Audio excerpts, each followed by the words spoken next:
চণ্ডীগড় থেকে বেরিয়েছি তো অনেকক্ষণই হলো, এবার ঢুকে পড়েছি আমরা হিমাচল প্রদেশে। আর দেখে চারিদিকটা বুঝতেই পারছো কতটা কালারফুল। এখানে আসতে আসতেই একটু ঠান্ডা ঠান্ডা তো লাগতে আরম্ভই করেছিল। আমাদের ক্যাব ড্রাইভার দাদা ফার্স্টেই আমাদের গুড নিউজটা দিয়েই দিল, বলল যে দুদিন পর সিমলাতেও স্নোফলের প্রেডিকশন আছে আর মানালিতে অলরেডি স্নোফল হচ্ছে। এই খবর শুনে মনটা তো খুশি হয়ে গেল, কিন্তু পেট কি আর মানে, তাই এই সোলানের একটা ছোট্ট ক্যাফেতে ঢুকে পড়েছি। ছেলে খেলো এখানে দই বড়া, আর আমরা নিয়েছিলাম সামোসা, পেঁয়াজ কচুরি আর চা।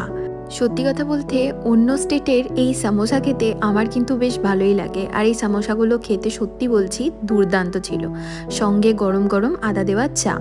তারপর এখানে আমরা বিল পে করে এখন বেরিয়ে যাব সিমলার উদ্দেশ্যে।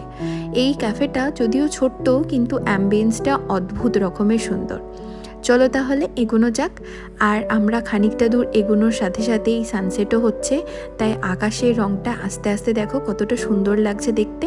আবার দেখা হবে কাল। টাটা।